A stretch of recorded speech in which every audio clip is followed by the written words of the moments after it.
everybody. I'm Sandy Wolters and welcome to Sandy Spotlight. Today I'm introducing you to author Jenny Milchman. She wrote the short story, The Very Old Man.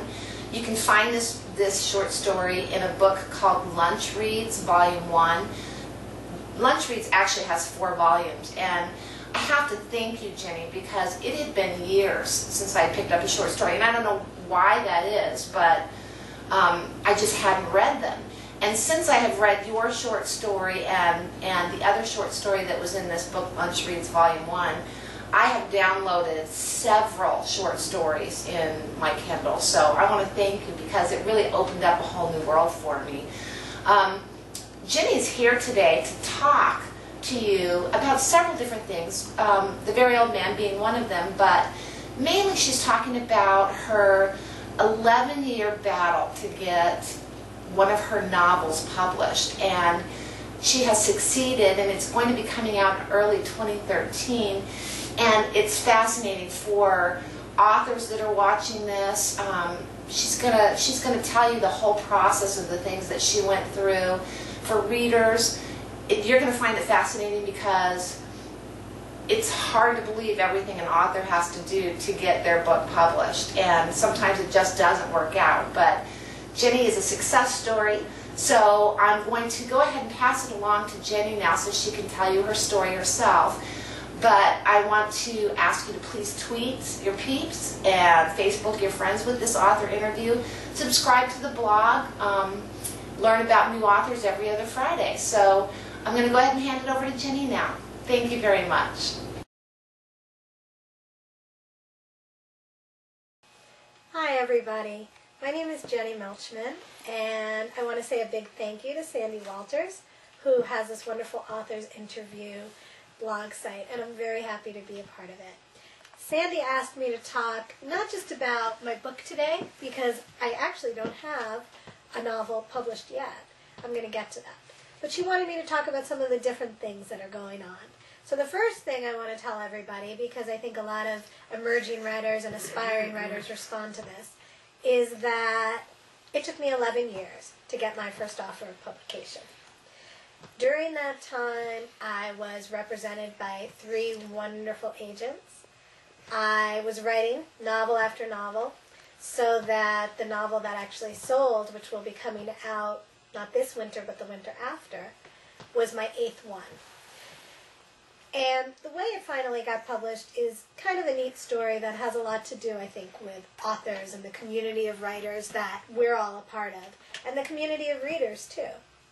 So the name of my novel is Cover of Snow, and it's a literary thriller.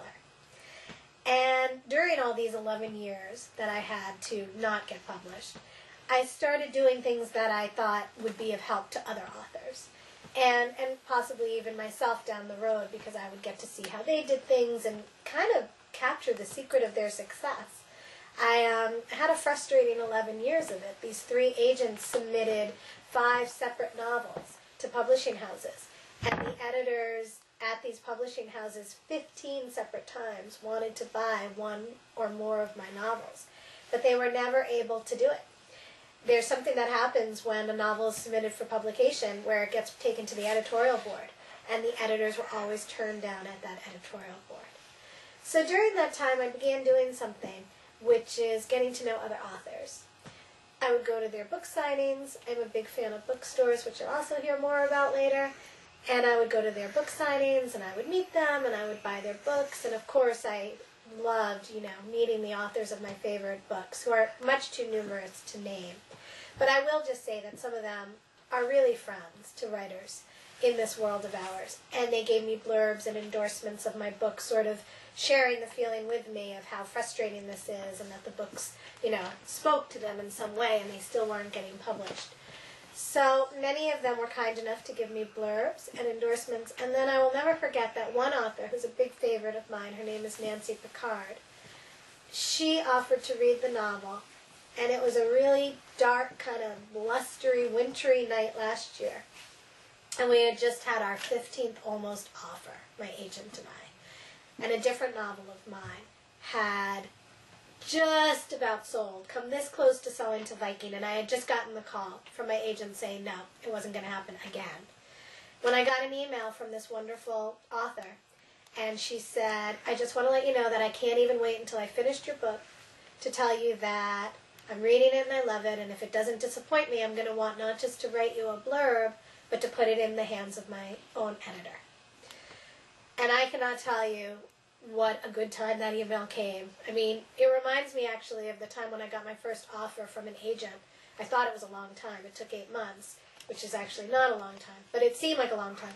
And I got that offer on the day I'd broken my foot. I came home from the hospital ER and the orthopedist, and I couldn't even make it upstairs to where our phone was. But my husband played the answering machine message saying that there was an offer from an agent on it, and I fell to my broken-footed knee and said thank you. And that's kind of how this email from the author was. At any rate, Nancy did like the novel, and she did put it in her editor's hands, and that editor bought my novel, Cover of Snow, which will be coming out in January or February 2013. So, as a message to writers everywhere who are reading this, I think the lesson is don't give up. I think the lesson is it can take 11 years. That doesn't make you weird or not a good writer. And email me if you ever need, a vote of encouragement, because I'll be there to give it to you. The other thing that I want to talk about is a holiday that we began last year called Take Your Child to a Bookstore Day. If you're a writer or a reader, you probably love bookstores and booksellers, and these are really the people who can usher an emerging writer to success. So Take Your Child to a Bookstore Day began last year. I was taking my kids to story hours everywhere, and I just thought we really need to get it formalized, about getting kids into bookstores and preserving for the future generation the pleasure of being in a bookstore. So Take Your Child to a Bookstore Day is celebrated on the first Saturday of December. It was celebrated its first year by 80 bookstores across the country, and we're now up to almost 150. And in fact, our first bookstore in Australia just added itself this year. So on December 3rd, 2011, get out with a child you know or a child in your life and go to a bookstore. Buy books for holiday presents and say hello to the bookseller. And if you know that you want to write a book one day, or you think you might even have a book close to coming out one day, meet that bookseller, because that person is going to help usher you to success. The last thing that Sandy asked me to talk about was my short story, The Very Old Man, which probably there's a link on the page that Sandy is so graciously setting up. It's called The Very Old Man, and it appears in a collection of 2 short stories.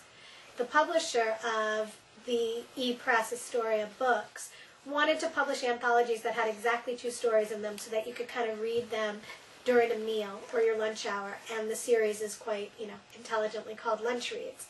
So The Very Old Man is a story about a woman who's just had a baby. And probably a lot of people watching this know how when you have a baby, afterwards nothing is ever the same. And you can't go back again. And what happens to the character in the story, whose name is Denise, is that during the midst of her very mundane list of tasks, which childcare can certainly amount to, something very not mundane happens to her.